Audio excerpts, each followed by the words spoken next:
कि मुझे तो शर्म आ रही है कि भरे सदन में ऑन रिकॉर्ड महिलाओं के प्रति इस तरह का बयान देने वाला किसी राज्य का मुख्यमंत्री कैसे हो सकता है। प्रधानमंत्री यशस्वी तथा कथित डंकापति श्री श्री 108 नरेंद्र मोदी जी, लाडले मुख्यमंत्री, उन्होंने ही कभी मंच से कहा था है। मैं उनसे, मेरा सवाल है आपके चैनल के माध्यम से कि गिरिराज सिंह का चालान काटा गया क्या?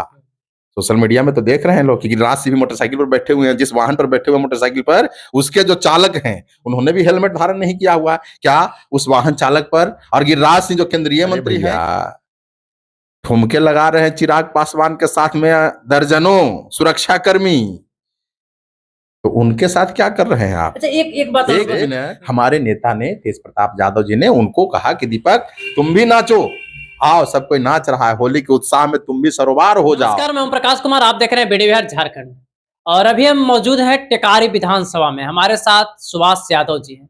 आज बात करते हैं बिहार विधानसभा पे चल रहा है, उस पे मतलब क्या इस पे हो क्या रहा है? कौन सा साल है? तो साल 2025 है। बिहार में क्या होने वाला है? चुनाव होने वाला है। जब जब भी चुनाव हुआ है ये कोई नई बात नहीं है कि बिहार में जब भी कोई चुनाव आने वाला होता है, होने वाला होता है, चाहे विधानसभा का हो, लोकसभा का हो, तब तब भाजपा के 4 जमाई ईसी यानी इलेक्शन कमीशन, ईडी, आईटी मतलब इनकम टैक्स, और सीबीआई, भाजपा के 4 जमाई ईसी, ईडी, आईटी और सीबीआई। तो जब जब बिहार में चुनाव होना होता है तब तब जो ये भारतीय जनता पार्टी के जो चारों जमाई हैं ये बाहर निकलते हैं और बाहर निकल करके नोटिस थमा करके और राष्ट्रीय जनता दल के, न सिर्फ राष्ट्रीय जनता दल के बल्कि इस देश के शोषितों, वंचितों, पीड़ितों, दबे कुचलों, अति पिछड़ों, अकलियतों के सर्वमान्य नेता लालू प्रसाद यादव जी को नोटिस दे करके अब पूछताछ करने के नाम पर एक नौटंकी और ड्रामा जो है ना शुरू कर दिया जाता है। तो इसी परिप्रेक्ष्य में कल से जो ड्रामा, ईडी का नोटिस, सम्मन, पहले भी पूछताछ हुआ, फिर पूछताछ, तो ये एक प्रकार का ड्रामा है और ये पूरी तरह से जो है प्रायोजित, भाजपा प्रायोजित, भाजपा स्पॉन्सर्ड कार्यक्रम है। और इससे इस राज्य की जनता, न सिर्फ राज्य की जनता बल्कि पूरे देश की जनता भली भांति वाकिफ है। इससे कुछ होना जाना नहीं है। नतीजा वही ढाक के 3 पात। मामला 2007 का है। किसी प्रकार का अब तक 2007 से, जब लालू जी रेल मंत्री थे, अरे भाई लालू जी जब रेल मंत्री थे तो तेज प्रताप जी उसमें माइनर एज के थे, तेजस्वी जी उसमें माइनर एज के थे, उनको आरोपित बनाया जाना ही जो है ये पूरी तरह से अवैधानिक है। मामला उस समय का है। और लालू प्रसाद जी को भी जो आरोप लगाया गया है उनके ऊपर, ये भी इतने वर्षों में अब तक ईडी, सीबीआई, आईटी, पता नहीं जितनी भी एजेंसियां हैं, जांच एजेंसियां हैं, कितनी दफा पूछताछ, कितनी बार जांच, सर्च एंड सीजर, सब कुछ, क्या मिला? नतीजा सिफर। तो कहीं ना कहीं ये गरीबों की आवाज के रूप में, गरीबों की ताकत के रूप में, जिन्होंने गरीबों को उनको जुबान दिया बोलने का, अपना संवैधानिक हक अधिकार लेने का अधिकार दिया, मान सम्मान के लिए लड़ाई लड़ा, तो वैसे लोगों का मनोबल गिराने के लिए, उन लोगों का मनोबल गिराने के लिए उनके जो सर्वमान्य नेता हैं उनके ऊपर इस तरह का जो है कार्रवाई कर चलते रहता है। तो इससे कुछ होना जाना नहीं है। इस बार बिहार की जनता जो है ना, हम तो एक कहानी आपको सुनाने वाले हैं, ठीक है, लेकिन बिहार की जनता जो है इस बार चारों खाने चित कर देगी। एक चीज और बताइएगा, तेज प्रताप यादव पे मतलब कहिए तो सिस्टम पड़ा हुआ है। होली के दिन देखिए कि बोलते हैं दीपक तुम नाचो नहीं तो तुमको सस्पेंड कर दिया जाएगा। उस मामले में दीपक सस्पेंड भी हो जाते हैं। फिर वहां से होली खेलने के लिए निकलते हैं, बोलते हैं पलटू चाचा। ये मामला को लेकर के और उछल पुछल मचा हुआ है। आपका जो बगल का जो टीम है वो साफा आदम लगा रहे हैं कि ये लोग मतलब क्या मानसिकता है वो खुद ऊपर आ रहा है। इस पे क्या इसको कैसे देख रहे हैं? तेज प्रताप जी के ऊपर हम तो अभी बोले कि पूरे लालू परिवार के ऊपर आपने भी सवाल पूछा, तो पूरे लालू जी का जो परिवार है उनके ऊपर। अभी जिस घटना की आप जिक्र कर रहे हैं, होली के अवसर पर, होली एक ऐसा त्योहार है जिसमें हर कोई अपना घर परिवार के साथ होली त्योहार मनाना चाहता है। जो अंगरक्षक माननीय तेज प्रताप जी का दीपक, जिनको उन्होंने गाने के धुन पर नाचने की बात कही है, तो जो आत्मीयता है उनके बातों में, उनके शब्दों में, उनके भाव में, कोई व्यक्ति अगर त्योहार पर अपने घर परिवार से दूर है तो उसको वो दूरी, अपने परिवार की वो कमी, जिनके अंग रक्षा के लिए, जिनकी सुरक्षा में वो जब अंगरक्षक वहां पर तैनात है, वो अगर उनको आत्मीयता के साथ, प्रेम के साथ, दुलार के साथ, भाईचारे के साथ, उसको किसी भी प्रकार का ऑकवर्ड फील ना हो, किसी भी प्रकार से उसको अलग थलग महसूस नहीं हो, तो उस खुमारी में, होली के उस उत्साह में शामिल करने के उद्देश्य से हमारे नेता ने, तेज प्रताप यादव जी ने उनको कहा कि दीपक तुम भी नाचो, आओ, सब कोई नाच रहा है, होली के उत्साह में तुम भी सरोबार हो जाओ। और जो लहजा था, बुरा न मानो होली है, जिस लहजे में, जिस अंदाज में उन्होंने कहा, तो स्पष्ट था कि इसमें किसी भी प्रकार का कोई थ्रेटिंग नहीं था। एक अपनत्व की भावना के साथ, अपनापन के साथ तेज प्रताप जी ने जो है आत्मीयता के साथ दीपक जी जो उनके अंगरक्षक थे उनको ऐसा करने के लिए कहा गया। नतीजा क्या हुआ? सुशासन बाबू के सरकार के जो सुशासनी पदाधिकारी थे उन्होंने उनको सस्पेंड कर दिया, लाइन हाजिर कर दिया।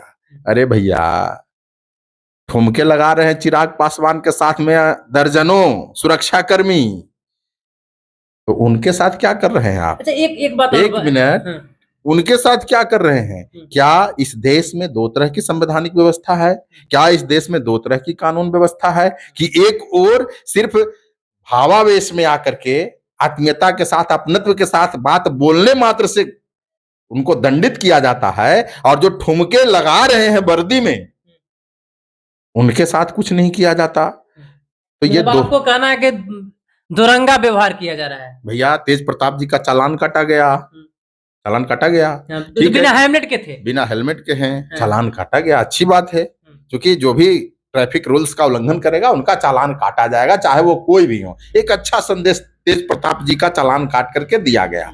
लेकिन उसी कानून व्यवस्था के संरक्षक और जो आलंबरदार है, मैं उनसे, मेरा सवाल है आपके चैनल के माध्यम से कि गिरिराज सिंह का चालान काटा गया क्या?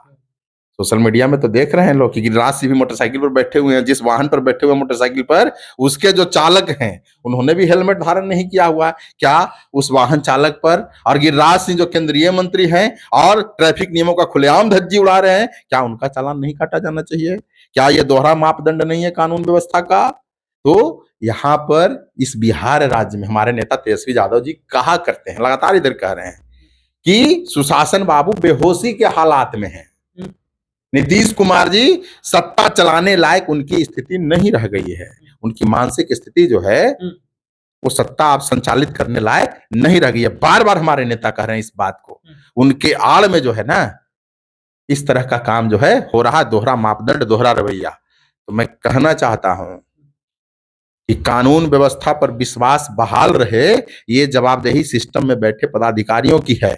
जिस दिन आम आवाम को ऐसा महसूस हो जाएगा कि कानून व्यवस्था दोहरे मापदंड के साथ, दोहरी मानसिकता के साथ कार्रवाई करती है, उस दिन सिस्टम नाम का कोई चीज नहीं रह जाएगा। और वही आज बिहार में हो रहा है। पुलिस पर एक बात और बताइएगा, यहाँ एक तरफ अश्लील पर रोक लगाया गया है गाना पे, और एक तरफ से देखे होंगे कि एक विधायक जी उनका अश्लील गाना को परोस रहे हैं होली पे, उन पे अभी तक कोई कार्रवाई नहीं हुआ है। नहीं, मुझे जहां तक जानकारी है कि मामला दर्ज किया गया है, हालांकि इस पर चर्चा नहीं हो रही है। मामला दर्ज किया गया ऐसी जानकारी मिली है, लेकिन इस पर चर्चा जो है मीडिया में कहीं भी नहीं है, क्योंकि मीडिया के मुंह में दही जमा हुआ है। कौन सा दही? मीडिया कर्मी जो हैं, जो मीडिया है, मेन स्ट्रीम मीडिया, चाहे प्रिंट मीडिया हो या इलेक्ट्रॉनिक मीडिया हो, उनको विज्ञापन नहीं देंगे फिर सुशासन बाबू। सुशासन बाबू की सरकार जो है, जो विज्ञापन रूपी दही जो है ना, जो उनके मुंह में जमा हुआ है, अगर मुंह खोलेंगे कि गोपाल मंडल ने क्या कुछ गाया, ऐसे असंसदीय शब्द, अरे भैया, प्रतिनिधि जो होता है पायनियर होता है, मार्गदर्शक होता है, समाज का पथ प्रदर्शक होता है। ये कैसा पथ प्रदर्शक, कैसा मार्गदर्शक, कैसा पायनियर जो इस तरह की भद्दी बातों को पब्लिक डोमेन में, सार्वजनिक सभा में इस तरह की बात को, इस तरह के शब्दों का इस्तेमाल करता है। चुल्लू भर पानी में डूब के मर जाना चाहिए। तो आप क्या उम्मीद कर सकते हैं जो भरे सदन में नीतीश कुमार जी महिलाओं को लेकर के किस प्रकार की टीका टिप्पणी किया है उन्होंने, उसको लेकर के अभी जो लाडले मुख्यमंत्री का दर्जा जिन्होंने दिया है देश के माननीय प्रधानमंत्री यशस्वी तथा कथित डंकापति श्री श्री 108 नरेंद्र मोदी जी, लाडले मुख्यमंत्री, उन्होंने ही कभी मंच से कहा था कि मुझे तो शर्म आ रही है कि भरे सदन में ऑन रिकॉर्ड महिलाओं के प्रति इस तरह का बयान देने वाला किसी राज्य का मुख्यमंत्री कैसे हो सकता है, और उसी व्यक्ति को फिर लाडले मुख्यमंत्री का तमगा से नवाजा जा रहा है डंकापति के द्वारा। तो इस देश में जो है बाबा साहब के संविधान को छिन्न भिन्न कर दिया गया। लेकिन एक चीज राजनीति में तो ये भी होता है, आपका भी दल के कभी तेजस्वी यादव कहा करते थे कि हम भी पलटू चचा के अपना दल में नहीं रखेंगे, फिर भी दल में आए थे। देखिए राजनीति में ये मैं नहीं कह रहा, राजनीति की जो परंपरा है, मतभेद होते हैं, वैचारिक मतभेद होते हैं, आपका इशू अलग मेरा इशू अलग, लेकिन अगर उस इशू पर उस बिंदु पर अगर आपके विचार और मेरे विचार अगर हम दोनों एकमत हो जाते हैं तो स्वाभाविक तौर पर जो है गतिरोध खत्म हो जाता है, मतभेद खत्म हो जाता है। तो राजनीति में कोई चीज स्थायी नहीं होता।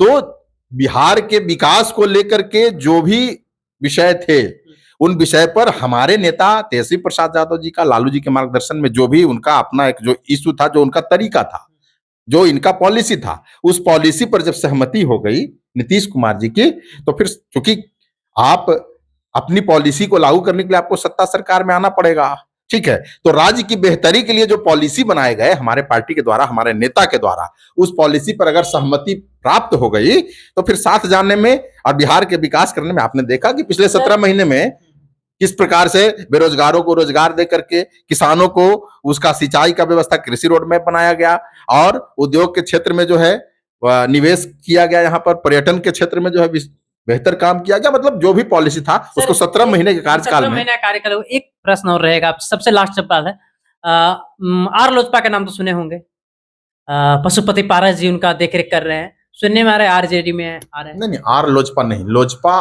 आर जो है वो तो चिराग जी का है, एलजेपी आर, उनका एलजेपी है। पशुपति पारस जी के सुनने में आ रहा है कि आरजेडी में मिल रहे हैं, क्या सूत्र सही है? नेताओं का मिलना, नेताओं का जाना, ये कोई नई बात नहीं है। अगर पशुपति पारस जी हमारी पार्टी में अगर आ रहे हैं, जैसा कि आप बता रहे हैं, तो हम उनका स्वागत करेंगे।